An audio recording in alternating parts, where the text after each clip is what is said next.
Well, good evening. Tonight we have, I'm proud to say, we have Chana Studley from the UK. Chana has spent the last 30 years in helping others recover from trauma, addictions, and working with all kinds of clients, adults, children, and organizations. She spent the last 5 years helping people with physical issues, including chronic pain, allergies, migraines, skin problems, and IBS, etc., and more recently, hormone problems and long COVID, which is very important right now. She had amazing success with a recent wellness program for the staff at the NHS hospital in the UK with an increase of 85% in well-being. And it's what we see all the time if people are introducing principles. Things like that happen. It's amazing. Mm-hmm. Chana's results into hormones and reproductive mood disorders, including PMDD, postpartum and menopause, and the foundation for her next book, which is called Very Well, which is going to be translated into Dutch. And Angela is working on that now, if I'm correctly informed.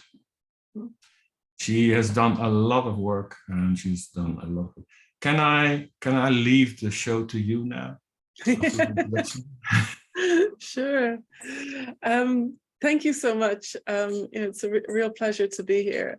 Such a treat, and so nice to meet you all. And I was, about 10 minutes ago, I was thinking about, if there was something specific I wanted to share with you. And a couple of weeks ago, I had a little incident. So I want to start with this because it really showed me how far I've come in terms of, my understanding and my development as a human being, And so just to give you a bit of background, for those who don't know, I had a very artistic, creative background. I kind of had two careers going for many years. I worked in the entertainment business, first in the theater in London and then Hollywood movies in California. And I always was working with my hands. I'm a behind the scenes person. I studied textiles in university, and I used to make costumes for theatre in London. I did Les Miserables and Cats and the Royal Shakespeare Company, stuff like that. And then I started doing special effects for movies, and that's how I ended up in working in Hollywood. And because the kind of projects I do are very specialized, I would get a lot of downtime in between, movies. And so that's when I would do the coaching and counseling work. So I had these kind of two careers going on at the same time. So I still like to do creative artistic stuff. And so before coaching was kind of like my full-time work, I had a dressmaking school. I used to teach ladies how to sew. And so I still do that, for a couple of afternoons a week, because it's just nice to be creative, and I like that outlet. And it's nice to be around creative people. It's nice not to be on Zoom all the time, to be around actual people.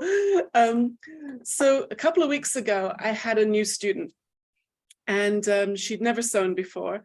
So I was going to be teaching her right from the beginning.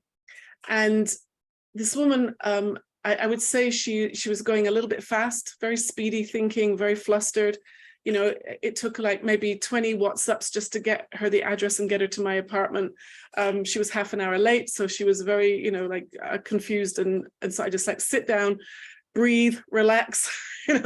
So she sat at the sewing machine, and so I told her I've been teaching this for 20 years. That people, longer that people had to use a sewing machine, and so I was teaching, put this here, put that there, lift up, go down, and I could tell her hands were very tense, and she broke my sewing machine. Now, I've been around sewing machines for, over 40 years. I have never seen the mechanics of a sewing machine break. A needle can break, the electrics can go wrong, but, actually she had forced, I don't know if anybody's familiar with a sewing machine, but she had forced the reverse button so hard, it had broken the mechanism. And I'm like, so I first I couldn't believe she had done that. I mean, she's, obviously it was an accident. I knew that, but I was like, oh my gosh, and that's going to cost me a lot of money to fix it. It's going to be a lot of inconvenience for the machine to go. Got to find another one so I can teach another class, and I was like, oh, right. And I'm embarrassed to say, for about 2 minutes, I went into some old behavior, which is kind of silent sulking. you know. I'm like, I'm only going to answer your questions with yes and no answers, because you need to know that you're wrong and that you've upset me and you're inconveniencing me. I don't know if anybody can identify with this. I see a few heads nodding, right? And the amazing thing is I could not tolerate myself doing that for more than a couple of minutes. It felt intolerable to behave that way. And trust me, I used to behave like that a lot for, I don't know, a couple of decades in my teens and 20s for sure. You know, if you had done something wrong, or I didn't like what you were saying, or, you know, you hurt my feelings, or, you know, betrayed me, or whatever it was, you know, simple things, you know, I was very good at the Miss Piggy, you know, like, I'm not talking to you, you know, I'll withdraw, you know, attention, withdraw affection. I'm just gonna sulk, you know, and I, in those 2 minutes, I saw how childish that was. I was having a tantrum, you know, something hadn't gone the way I wanted it, and I needed the people around me to know that I disapproved. And I was like, oh my gosh, I can't believe I was doing it, you know.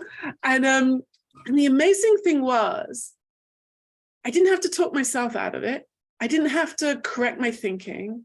I didn't have to, like, you know, dig deep and find some, you know, love in my heart for her because it was just an accident. As soon as I recognized it, stopped. It just stopped. And I just watched it kind of leave the room almost. It was like having this alter ego just say, like, okay, you don't need me, and walk out the door. You know, it was kind of bizarre and fabulous at the same time, you know, just to see that I didn't have to stay in it. It was just the recognizing of it was sufficient for it to, you know, just dissolve. And we had about another, it's a 2-hour class, so we had probably another, you know, what, I don't know, 90 minutes left. And I found myself being really kind to her and patient. And I could see she was suffering. She, you know, I saw her psychological innocence, as we say. I saw that she was flustered and obviously, I don't know, stressed about something else. She wasn't focused. And it was an innocent mistake.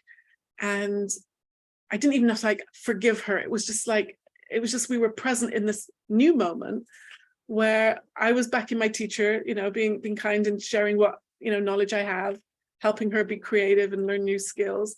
And we had a few laughs even, you know, and she learned some really great stuff. And by the time she left, she was ready. She had all the information she knew to go get fabric and come back and start a project. And then after she left, I kind of took a look at the machine, and I realized it wasn't actually the mechanism that was broken. It was all the plastic around it had cracked. And so therefore I couldn't get it to work properly. So I got my tools and my pliers, and I pulled out all the plastic, the broken stuff, the shards that were inside jamming it. I pulled them out, and it's just it's like spike of metal now, the handle, but it works. And then I got the little tip of the plastic handle, and I got some super glue, glued it back on, and it works. And I was so excited to message her and tell her that it wasn't broken. You know, to go from that need to punish someone and that need to, you know, like make them suffer because they've hurt me or hurt my stuff. It was such a pleasure to let her off the hook, to let her know she wasn't, you know, I was thinking, oh my gosh, does she feel bad? You know, she's going to feel bad for the rest of the day. She broke my stuff. She might get a bill for a lot of money or something. And she wrote back to me and she said, thank you so much for letting me know. She said, I was really worried. I'm so sorry that, you know, that happened. I said, no, there's no problem. It works. And later I realized that when I was caught up in what she had done wrong, I could not see that the machine could be fixed. You know, because I was so focused on, I don't know, you call it punishment, but, like, you know, letting her know she was wrong, and the indignation of being inconvenienced, you know, filled my world, and I couldn't see that their machine actually could be fixed.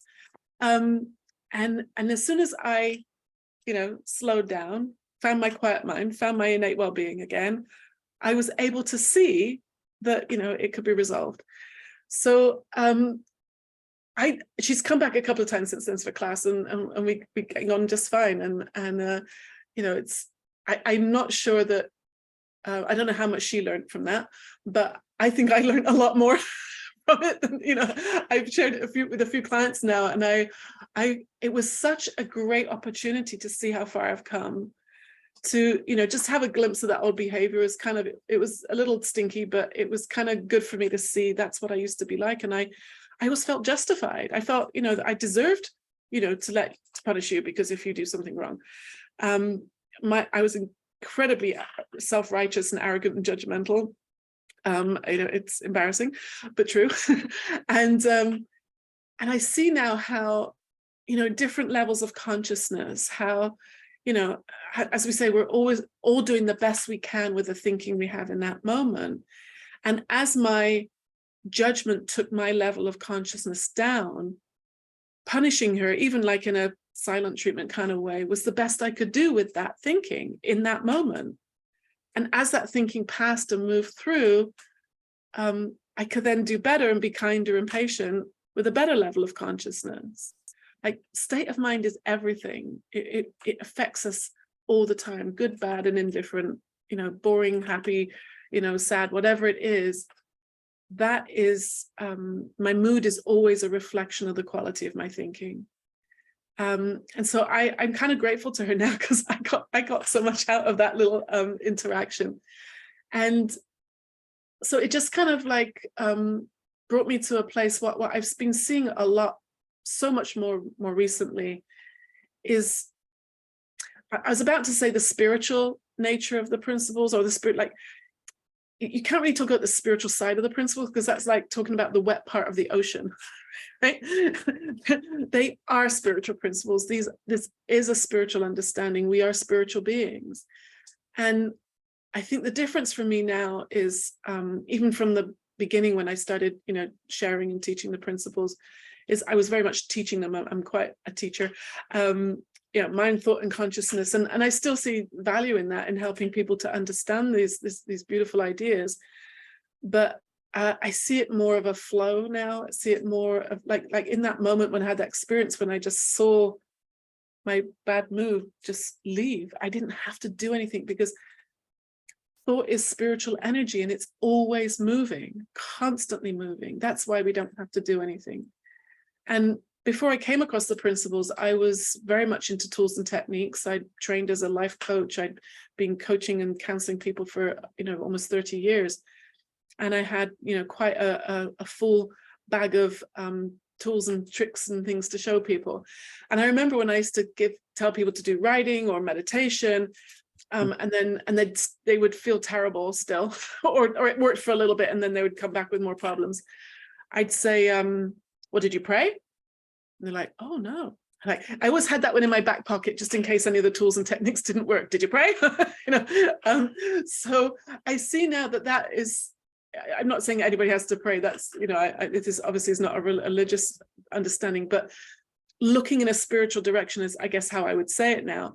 And I see that my approach is kind of turning that around, that should be the first thing I'm doing, pointing people in that direction.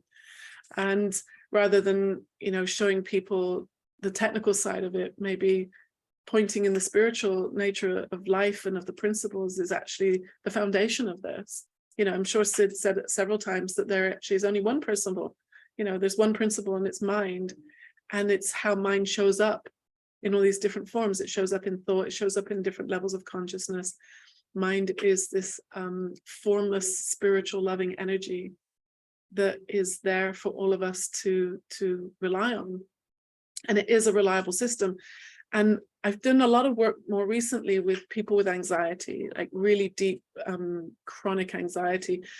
And I see, this is just what I see, I believe would help them, is if they could see that they are taken care of, that they are loved, and that there is a reliable, loving system, loving intelligence. They're already taking care of us. We just need to, trust that it's there. And I'm doing a course with Dr. Bill Pettit right now. He's my long-term teacher and mentor and friend. And a couple of weeks ago, he used the metaphor of a trapeze. Do you know what I mean by trapeze? It's you know, like the girl in the sparkly outfit at the circus, and she's swinging on the swing high up in the, you know, in the rooftops, and then she'll let go and do swirls and somersaults and all kinds of things, and then grab hold of the other swing, the other trapeze, or someone who's going to catch her. Now, why would you let go if you didn't have absolute confidence that you're going to catch the other side, or you're going to be taken care of? Right. And I see so much. I know if I ever feel anxious, I know it's because I'm trusting myself. And deep down, I know I'm limited. I don't have all the answers, although I'd like to think I do. But if I know deep down I am limited, that I don't have all the answers, then that's probably why I get anxious.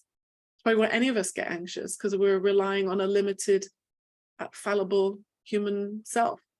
But when we are trusting that infinite, limitless, loving intelligence, there is actually no need to worry. And then I'll just tell one quick story. You guys may have heard this story, but it's from Elsie Spittle. So Elsie, I once heard a recording of her talking to Linda Pransky, and I think it was quite an old recording because it sounded like it was on a phone. And Elsie was telling a story about how her husband Ken had been taken ill, you know, and they live on Salt Spring Island, and there's no major hospital on the island. So he had to be helicoptered off the island to Vancouver General Hospital. And I don't think she was able to go in the helicopter, so she had to drive, you know, rush to the emergency room. And she described that when she was driving, you know, she didn't know what was happening to him. He could have been in a surgery, he could have been dead, she had no idea. And she said, she was saying to Linda, she said, I was going in and out of panic. And she described what that felt like. And it was kind of early on in my understanding of the principles. And it was such a privilege, I think, or a comfort to hear her say that here's someone who's been teaching the principles for a very long time say that she was panicking. She was showing us that you can be human. You know, it's okay to be human, right? Her husband's in the emergency room or possibly in surgery. She was panicking. And she said she went in and out of it. And I can't remember the exact words she used, but she said something like that when she would go down into the panic, she knew she wasn't going to fall through the floor. Now, I don't remember her saying mattress, but I always picture like a soft mattress. Like even when we go down, we might have to deal with some really difficult life things sometimes. But if I have this picture now of this soft mattress, it's going to catch me, I'll bounce. But I heard someone messaged me today, and she said about how she said, oh, I went down the rabbit hole today, but luckily there's a trampoline there and I bounced back up again. I thought it was a great way to describe the rabbit hole. You know, we can all go down with our overthinking. Yeah, there's a safety net, you know, like the trapeze artist has a safety net, you know, there's a soft mattress to land on. That's my grounding, that's my understanding. And so I remember Linda Pransky said to her, she said, Elsie, this is why I love you, because you could have the panic without the panic having you. And Elsie said, yes, I could have the experience without the experience having me. And I thought, yeah, you can have pain without the pain having you, because pain, you know, working people with chronic pain has kind of been my focus for, you know, several years now. And that really has been my experience, that you could put maybe anything into that category: anxiety, pain, disappointment, grief, you know, all kinds of things. We can experience them because we're not afraid of them, and they don't have to consume us. And so I can be a human with grace and dignity now, as opposed to, you know, I used to just dive off the cliff into self-pity and, you know, forget it, you're not going to get any sense out of me for a while. You know, and I would get consumed by one of my moods, or like one of those punishing things like I was talking about earlier.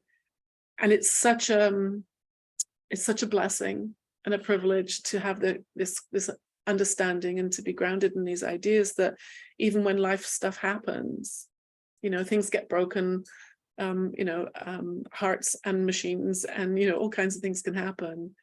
And like Sid Banks said, you know, if we can learn not to be afraid of that, you know, then that will change the world. And it's really changed my world inside and out. So that's what came to me to say. I love questions. So if you guys have any questions, then I would love to carry on chatting with you.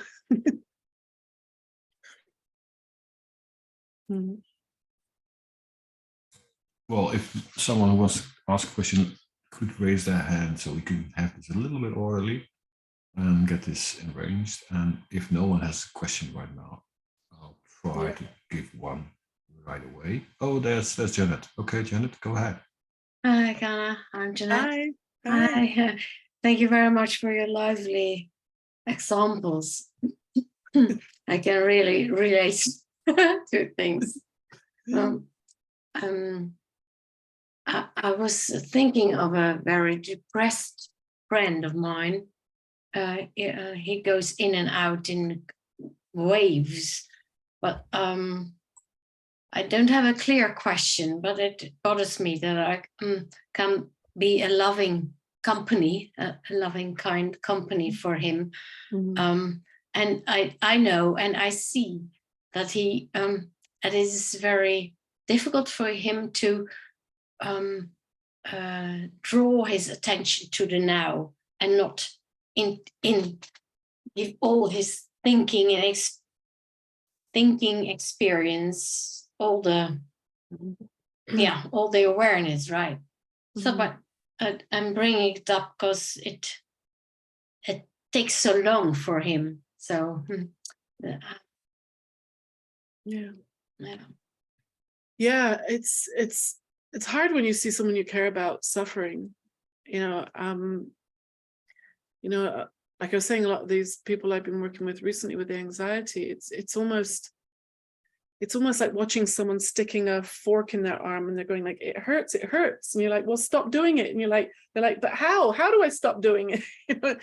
And you do your best to share what you see to be true. I think that's all we can do, is we share what we see to be true. And I have no control over whether someone's going to hear it or not. As you know, like, insight is the key here. And I wish I could sprinkle fairy dust on everybody and they get an insight. I'd be a very rich woman if I could do that. But the best we can do is just keep sharing what's fresh and new for us. And I just have to remember, it's not my job to fix anybody. When I trained as a coach before the principles, I would micromanage people into getting well because I felt like it was my responsibility. Okay, call me when you get up. Now, when you get out the shower, call me back. People who are really struggling to get through the day. And I think my misunderstanding was that they needed fixing. That I was the person to do that. So now it's like, I'm not frightened by their anxiety or their depression anymore, because I know it's an illusion. I just wish they could see that too. I know that they cannot, they might be suffering, but there's not actually anything broken or wrong to fix or change. And so we continue to share our metaphors and our analogies and, our examples. And I just keep, hoping that one of those moments or stories is going to, like, they're going to go, oh, they're going to wake up to see that, that they are the one torturing themselves with their own thinking. And so you never know what, it could be a story, it could be even your just silent, caring presence sometimes, gives people the dignity to have space to, just come out of it and look in the right direction. I think you're an amazing friend, to stick there and keep helping. And just sometimes, we need to love people well, people just need to know that we care and to be listened to. That sometimes is what people need. So you're right. I don't know there's a specific answer to your non-specific question. Yeah, thanks. But it's just nice to know how much you care. Yeah, and thank you very much. Think out loud along with me, and just I see that.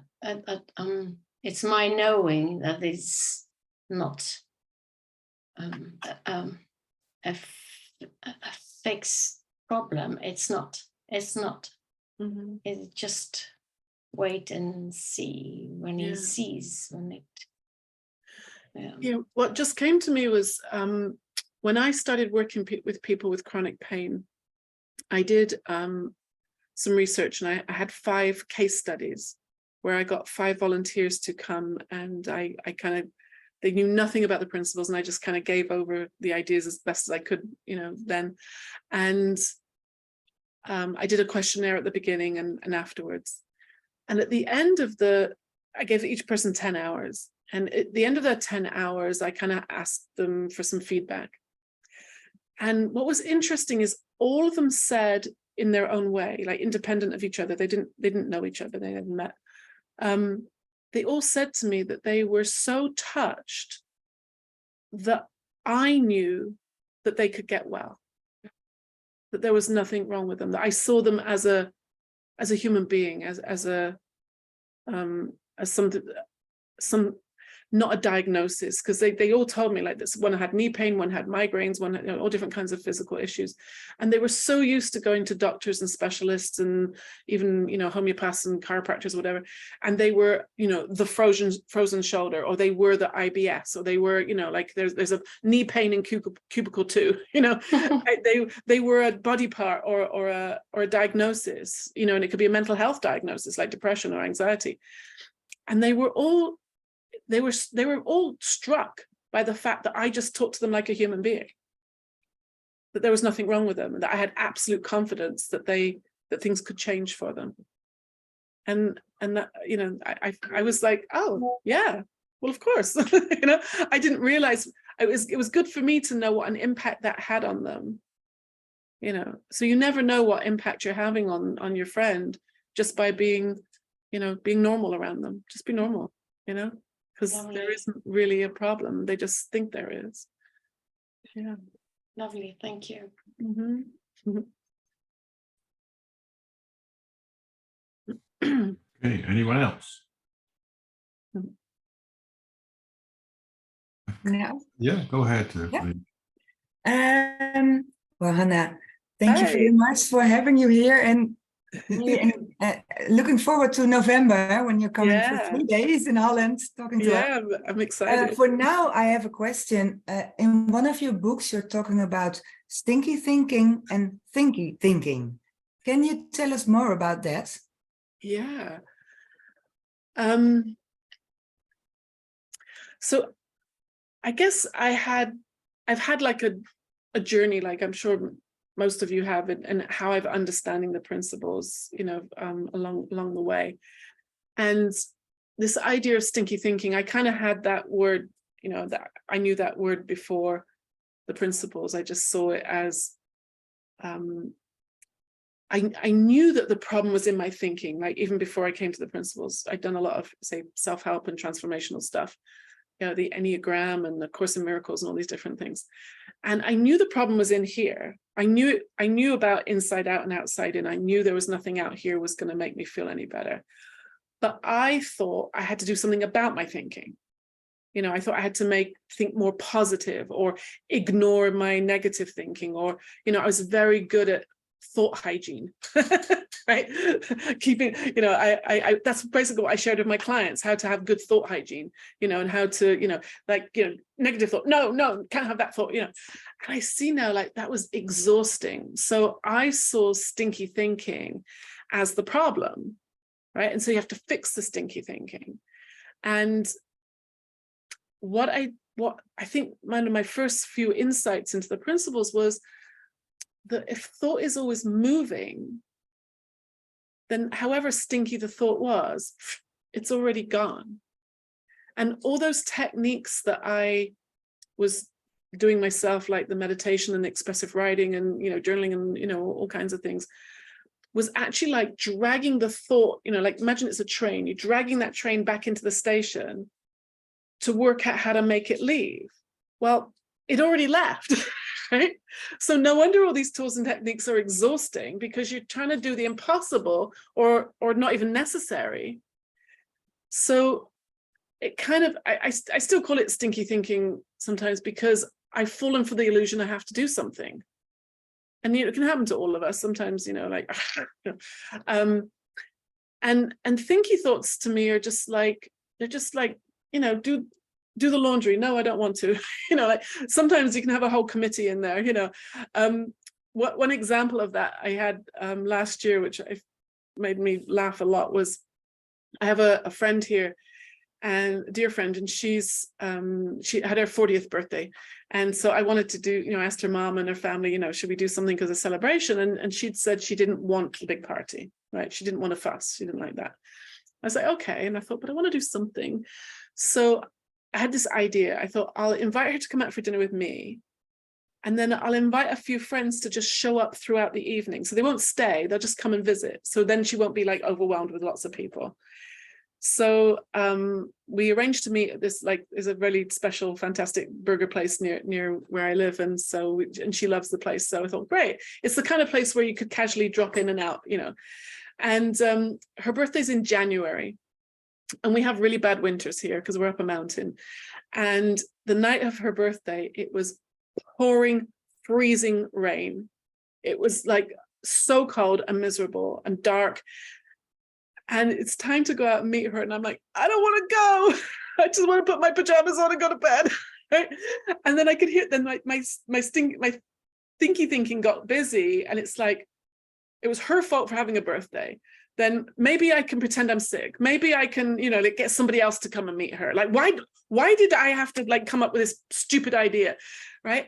But the amazing thing was, it was kind of like over there, the voices, the thinky thoughts were kind of like a radio station, like maybe even in the other room. And because of what my grounding and what I've learned is, I didn't even have to ignore it. I just kind of got on with it. I got my boots, got my coat, and I was still listening. I could still hear it going on about, it's her fault, and, pretend you're sick, or, I can't do that. And I went, and we had a fabulous time. Like two girlfriends came on their way home from work, and she was all surprised that they just happened to pop into the restaurant. And then later on, someone came on their way out to an event, and then another friend came for dessert, and it ended up being the most fabulous evening. So I was so glad I didn't listen to that thinking. I just learned I don't have to engage with it. It's just like static energy going through. So whether I call it stinky thinking or thinky thinking, it doesn't really, it's just really, it's all the same stuff that's just going through my mind. And like I said before about levels of consciousness, that's how I'm going to react to it. So I must have been in a fairly good mood that evening, because even though the thinking was a bit, like, I just knew not to listen to it. And I've learned that if you don't feed it or fight it, it just does its job. It goes through, doesn't have to affect or change anything. And you go on and you can have, a nice evening or a nice life. So, yeah, thanks for the question.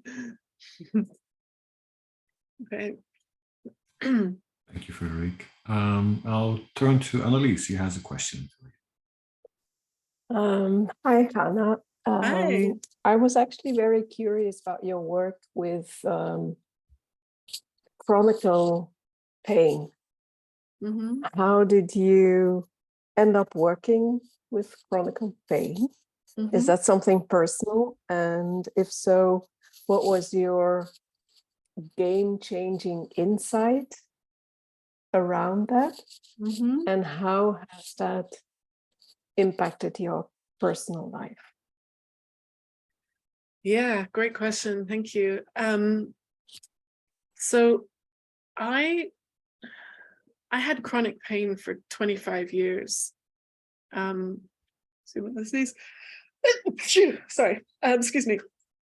And I had particularly back pain. I had 3 herniated discs, and I used to say my back would go out. I mean, I've learned now that a back can't go out. Backs are, unless you fall off, 10 floors onto concrete, your backs are held very strong with muscles and ligaments and stuff like that. And by the way, I'm not a doctor I'm not medically trained at all. I'm all completely self-taught. But my back would shift. to such a degree that I used to describe myself as being like Audrey Hepburn on one side and Marilyn Monroe on the other side. I was literally bent out of shape, and sometimes I'd be bent forward. I had a walking stick when I was 27 years old, and I was constantly at the chiropractor. I had a monthly regular appointment every month at the chiropractor, and then I'd probably end up like every other month I'd have to go to extra appointments because of the pain, and I would like be bent over, bent sideways, and sciatica pain would shoot down my legs. That was like my major thing. Also in my neck and shoulders, my arm would go numb sometimes from injuries. And whenever I would talk to a doctor or an osteopath or a chiropractor and they'd ask for my medical history, I'd tell them about all the injuries I'd had, and they go, well, yeah, well, of course, you know, your arm is numb because, you know, my neck was broken, so the nerve for my arm comes out of your neck at that point. Or, you know, you have 3 herniated discs and your back, so therefore your back is unstable. Well, of course, you know, you're going to be in pain and, you know, all contorted. And because I'm not medically trained, I just would go, okay, right, I didn't know. And then after I came across the 3 principles, and I did the One Thought program with Aaron Turner in London. I highly recommend any classes with Aaron. He's just amazing. It always cracks me up. He loves to laugh at his own jokes. I think it's so adorable. And after the course had finished, it was a 6-month course. I had to I live in Jerusalem in Israel, so I had to fly backwards and forwards several times, you know, to be there in London for the live events. And then we had online classes with George Pransky and Linda and Elsie in between. And I'd stopped going to the chiropractor because I needed to save some money because of all the traveling and the course and everything. And at the end of the course, I remember sitting in this chair and realizing I didn't have any pain. And not only did I not have any pain, but I hadn't had any treatment in 6 months, which was, you know, weird because for 25 years I'd had it at least every month. And I had no pain. And not only did I not have pain, but I felt stronger than I had since, I don't know, for decades. And this blew my mind. And so I remember mentioning it to a friend of mine, and she asked me if I'd heard of Dr. Sarno. So I don't know if anybody has heard of Dr. Sarno. See, Janet's nodding her head. Dr. Sarno was, he's a medical doctor in New York, and he was very much a pioneer in the kind of mind-body medicine world. And he really started to see the connection between stress and physical pain. But he was kind of very old school, and he kind of directed all his client patients to like Freudian, you know, analysis for a solution. So I read a couple of his books, and the first thing that struck me was he reported that a lot of people had gotten well from reading his books. Now, I know a lot of people don't believe that. They think, oh, that's, you know, how'd you get well from reading a book? And I'm like, I know, it's because they had an insight, right? If you're in Johannesburg or Sydney or, you know, Amsterdam, and you read a book and the person who wrote the book is in New York, well, then clearly you've had a shift in your thinking. That made perfect sense to me. So I kept reading, and I was really interested in what he had to say. And I really benefited from his medical information, because at this point I didn't know anything. And one of the first big insights I had from him was that, sorry, cat running around, was that all injuries heal. And I thought, hold on a minute, if my injuries healed 25 years ago, how come I'm still feeling pain now? And that's what kind of set me on this path of understanding the mind-body connection. That if I was in agony for years, not every day, but it would flare up and go away and flare up and go away. I also had IBS at some points. I had asthma when I was in college. I had chronic allergies for 50 years since I was a small child. Urine infections, I had problems with my eyes, and I've learned they're all like stress-related mind-body things. And they've all been gone since I kind of got the deeper grounding in the principles. My pain went away straight away, which was amazing. And that's why I did those case studies and started helping people. The other symptoms, I just had a little bit here and there. The one that took the longest to go away was allergies. And that's pretty much gone now. I can, I'm allergic to olive trees, house dust mites, and cedar trees. Well, you can see I've got cats and I'm not sneezing, right? They have a lot of fur everywhere, constantly sweeping it up. I live in the Middle East where you can't go more than 2 meters without bumping into an olive tree, right? And so I've got a tiny bit of congestion occasionally when it's like high pollen season. Nothing like I used to have. The first few years I lived here, my eyes would be streaming and swollen and red. My skin was burning and itchy. I had sinus infections. You know, I like can't breathe. My asthma would come back, and it's just melted away. It's like incredible. And so what I've learned is that when I was new to the principles, and I heard other teachers talking about how we're always feeling our thinking. I think a lot of teachers, when I say that, will mean, you know, we're feeling our thinking in our moods, which I still believe is true. But some of us feel our thinking in our bodies. And I'm the kind of person who feels it in my body. If I can't hear my thinking whispering, like I was able to hear with the sewing machine story, or, you know, my friend with the birthday party, if I can't hear that, my body is going to start aching or getting dizzy, or something's going to start happening. I even used to have a phantom tooth pain. I had 3 dentists x-ray this tooth. There's nothing wrong. And yet I'm holding my face in agony. My body will let me know. My body starts screaming at me if I'm not in a quiet mind, if I'm not looking in the right direction. And so I've learned to kind of translate that language now and understand it. And I can still get like maybe a twinge in my back, or like say a tiny bit of tooth pain. And it just like, I'm like, okay, yeah, time to slow down. It's time to slow down. It doesn't freak me out now. I don't like get worried about it. It's just my body talking to me. It's okay. And I don't have anything on it. You know, it doesn't, it's like I said, I don't feed it or fight it. And it just melts away again. And it's just like a little tap on the shoulder to let me know I need to slow down. And that's really what I've been sharing with my clients. Some of them get it like that. I remember once I had a guy sitting on my sofa and he couldn't move his arm. He'd had a surgery and he couldn't rotate his shoulder. And all of a sudden he was like, I was like, what happened? He said, he went, it's like, oh my gosh, I can move my arm. Right? Now that's obviously a very rare thing. Like I've only had a couple of people have these like spontaneous, like, oh my gosh, you know, now I'm you know, I'm pain-free or something. Most people it takes, you know, a little bit longer because it's dependent on insight. It really is, you know, like it really is dependent on insight and understanding. Some people don't get it. I think maybe because they're going very fast in their minds and they want a more complicated solution for their complicated problem. You know, the principles might be a little bit too simple for them. They miss the beauty and the truth of it.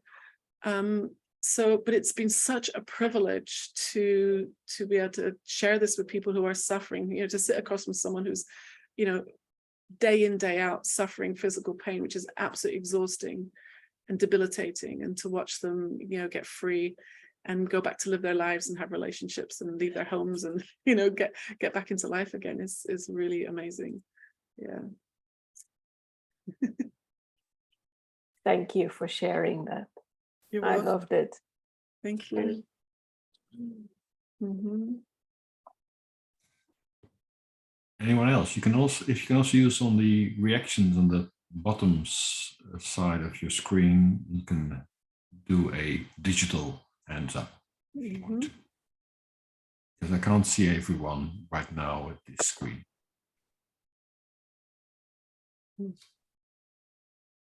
I can't see anyone coming. I have a question for you, and you might. Mm-hmm. I got a very peculiar present for my birthday this year. I got a kidney stone as a birthday present, which wasn't all too pleasant, really.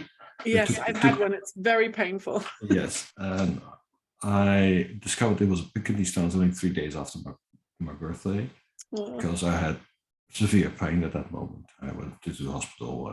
They said, well, you have to have a CT scan and we'll check it out. And a CT, and yeah, they found the kidney stone halfway down my urinary tract. Yeah.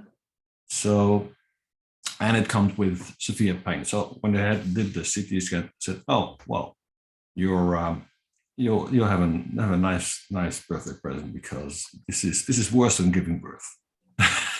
I couldn't believe that, but I don't know. I don't have experience with giving birth.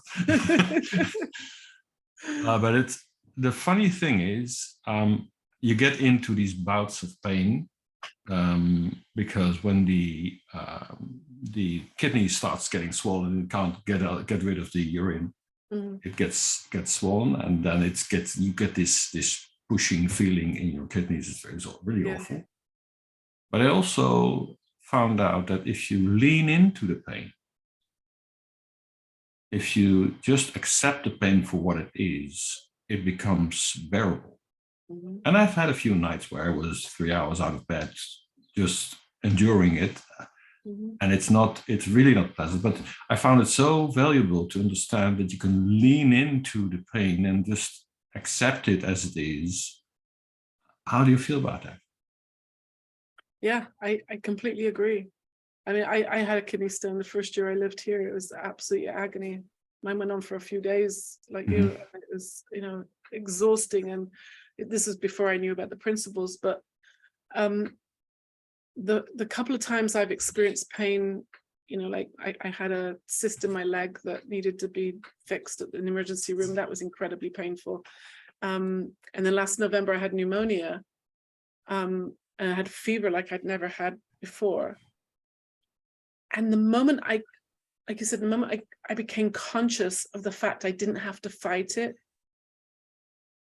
it became bearable. Because I think often we panic, which is completely understandable. It's not a judgment or a should or, anything like that. Often when we get pain, we panic, and then that sends a danger message to the brain, that then puts the fight or flight response into, and then now your body's full of adrenaline and cortisol, which really doesn't feel good, even if there's nothing else going on. So now it's like we're putting fuel on the fire, and that's how people can have a panic attack on top of, being in terrible pain. And then the pain message gets louder, and then that's how you can get into chronic situations where, that cycle is fed constantly, and our bodies aren't designed to sustain that level of stress. And that's how we get sick, with other conditions.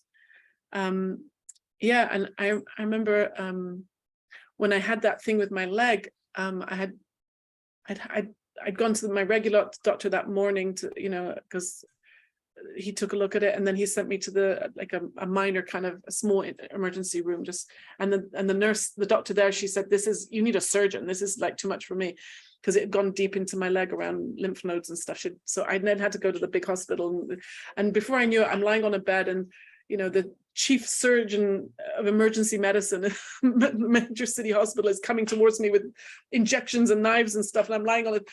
I mean, it was like, I already felt like I had razor blades in my leg from just walking, down the corridor.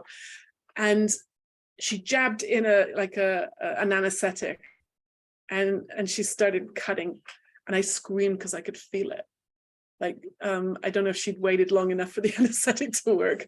It's like, Israelis are brilliant, but they don't really have any personal skills. They're not so well known for their bedside manner, let's say. Anyway, so I screamed, and she said to me, "Can you feel that?" And I said, she went, "Well, you shouldn't." I'm like, "What do you mean I shouldn't?"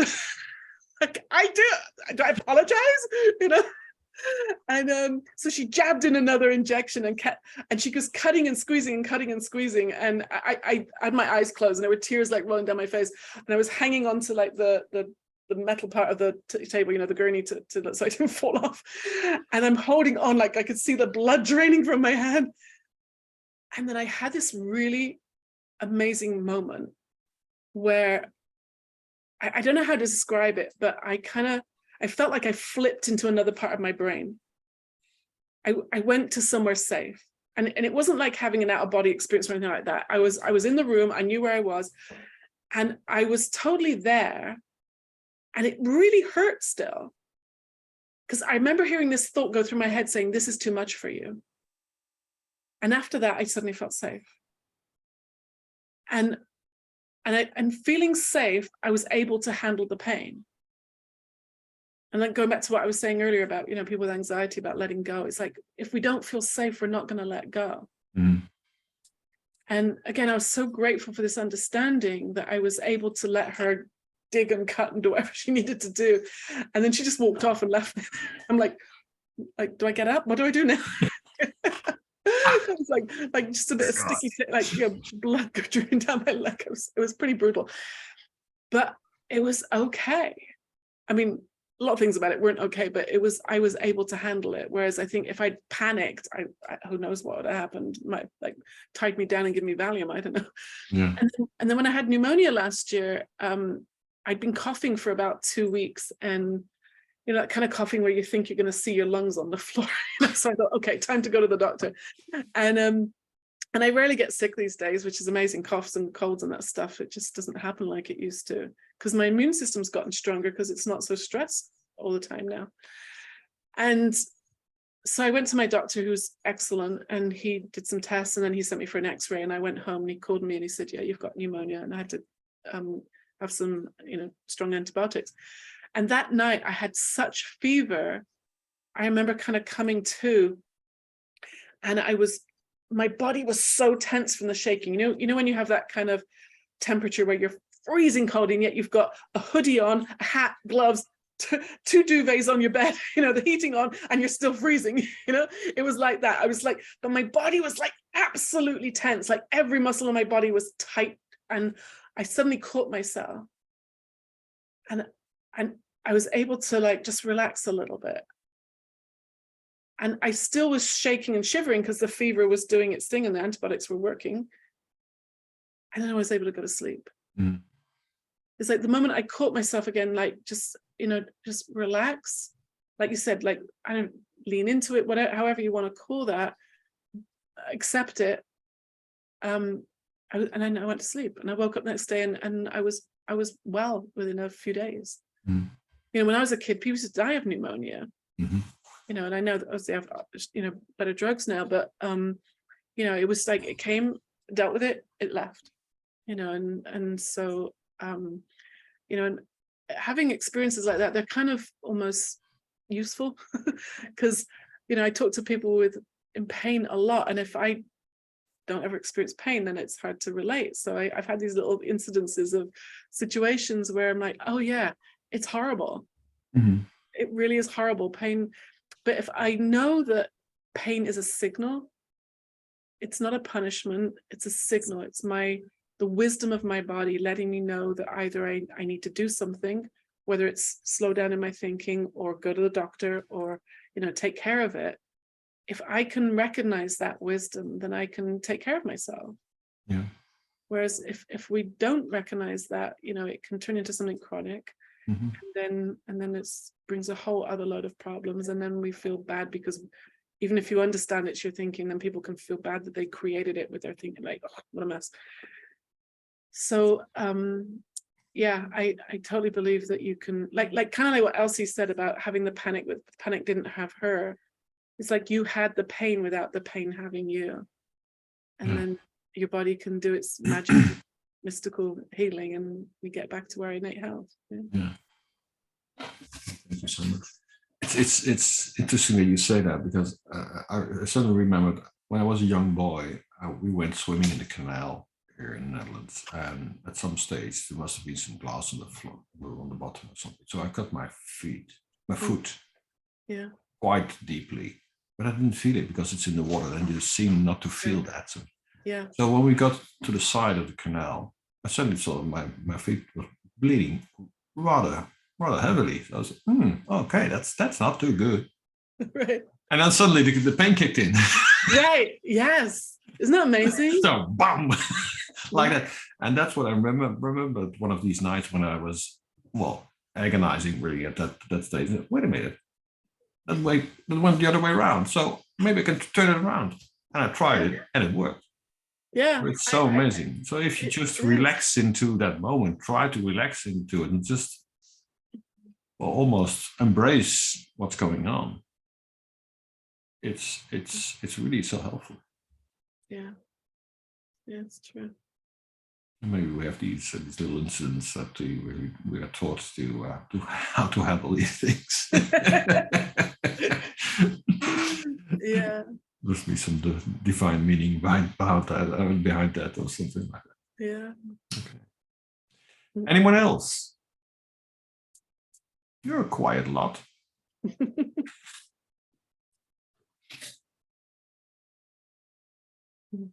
Yeah, there's Annelies again. Go for it. Go for it. I know we're just about time's up, but I'm also curious about your new book. Could you give us a sneak peek on that? By new book, do you mean the hormone one that came out? Yes, yeah. that one. Yeah, it came out in February actually. So I have there's a copy here. You can see it. So it's called Very Well. The picture on the front, this lady in the black and white photograph, her name is Bertha Pappenheim, and she's better known as Anna O, who was one of Freud's first clients. So Anna O was her pseudonym, and her real name was Bertha Pappenheim. So the book is actually set in Los Angeles in present day, but I put her story kind of throughout the book. So there's like a historical story going on as well, because she, Freud claimed to have cured her. He wrote in his works that, you know, they cured her, but there's actual documentation to show she ended up in a mental institution in Switzerland afterwards, addicted to morphine and having electric shock treatments. They kind of abandoned her. And she actually became, she got herself out. And, you know, this is like, you know, late 1800s, early 1900s, a Jewish woman who had been in a mental hospital. She then was writing children's books, and she didn't have Amazon self-publishing like I do, right? She's suddenly publishing books, and she then became a social worker, and she helped rescue children from the Nazis. She took children in her late 80s. She was taking children to Glasgow, Scotland, to help them escape the Nazis. She stood up to the Gestapo. She was interrogated by them. She did incredible work, like help setting up orphanages. Amazing woman. So I wanted to, like, you know, let people know her story. So that's a subtext in the book. But the main part of the book is I chose 3 characters, a mother and her 2 daughters, who between the 3 of them, they kind of cover all the hormonal experiences women go through. Like, so the mother's going through menopause, one daughter's going through postpartum depression, and the other daughter's going through PMDD, which is a diagnosis which is just the worst PMS, premenstrual tension you can imagine. Women who have this diagnosis are suicidal. It's quite tragic what they, you know, how they suffer.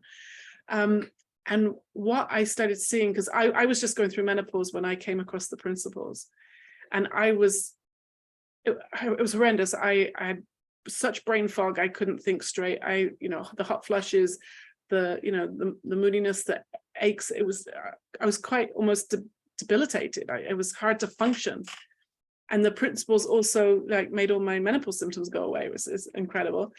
And I talked to a few women with postpartum and with this other PMDD thing, and explained the principles to them, and their symptoms went away as well. So that's why I kind of thought, you know, there's other women who need to hear this. And kind of like what we were just saying about pain, what I discovered through some amazing research is that often women who are struggling with those kind of situations, nearly, not 100%, but majority of women have a history of either trauma, abuse, or some kind of prolonged stressful thinking. And then that kind of preconditions the nervous system into overreacting when we have a hormonal, you know, change. Because all those hormonal changes are very natural and normal. But if your nervous system's on the edge, you're gonna have a worse reaction to it. So quick, like, this is another analogy that Bill gave us in this course recently. So here's a piece of paper. If you're living near the edge of a cliff, right, and something happens, you're gonna fall off, right? So if every month your cycle comes and you're very stressed, it's the worst thing ever, or after a baby or menopause. But what he was saying is, if you live back here, like further away from the edge, you could have something happen, but you're not going to fall off the cliff, right? So that's what the principles have done to me. They've helped me live further back from the edge. Grounding keeps us here. So even when life things happen, you know, like menopause or, you know, having a baby, then those are big changes in your body, but they're natural and normal. And then we can deal with it, and then we can still live our lives. I was I'd had a lot of trauma. I'd spent 20, 30 years like absolutely anxious and stressed. And so along comes menopause and I'm, you know, it was like another trauma to deal with. So the book is a story, and it's like using these characters to illustrate this, and they go through lots of changes and they start getting better, and they share this with other women, and there's a happy ending. I always have a happy ending in my books. Thank you. Yeah. And who's translating? Sorry? Who's translating it into Dutch? I don't know. What is it, Angela? I think it's Angela. I'm Yeah. not sure, but I think it's Angela. Yeah. If I'm informed correctly. Yeah. Angela Mastwijk, and she's from the Yeah. oh God, I'm getting old. Shift Academy. The Shift Academy. Thank you very much. Sounds great. Thank you. Thank you. Yeah, sounds like a good read. Yeah. It's a hormone adventure novel. One of its kind. Yeah. Thank you. Yeah. Well, we reached the end of the hour. If there's anyone else who wants to ask a quick question, and we might, and you're also probably having to do other stuff as well. And maybe it's best to finish this. Thank you so much for being here tonight with us. Thank you for all the wisdom and the experience you brought to us. We're looking forward to maybe next time. Yeah, and I just want to say before I go, like, you know, I'm coming to Holland in November to do a 3-day retreat. Frederique's so generously kind, you know, she has this beautiful hotel. So I'm really looking forward to meeting her in person and seeing the beautiful surroundings. And we've already sold out, you know, so much of the retreat, but I think there's a few places left. So if anybody's listening who wants to come and join us, you know, contact Frederique and she'll give you the information. And, you know, I'm really excited and looking forward to this opportunity. Yeah. Frederique, can you maybe quickly share the contact information on the chat with us? Yes, you can mail at info@villavenendal.nl. Okay. Or just mail me at frederique@villavenendal.nl. Okay, wonderful. Can you say it slowly for me? Because people keep saying to me, where are you going? And I'm like, I don't know. Villa How do you what? say it? It's called Villa Venendal. Villa Venendal. Villa Venendal. Villa And the Venendal. villa is a big house, and Right, villa. the Vennen are little lakes. The surroundings are beautiful in the woods with. Yeah, no, it looks beautiful. Yeah. So yeah, thank you. So is this correct? Probably without the I have put it in the chat right now. Probably without the yes. Space within Without info@villavenendal.nl. Yeah, correct. Okay, I'll Thanks. close down the recording.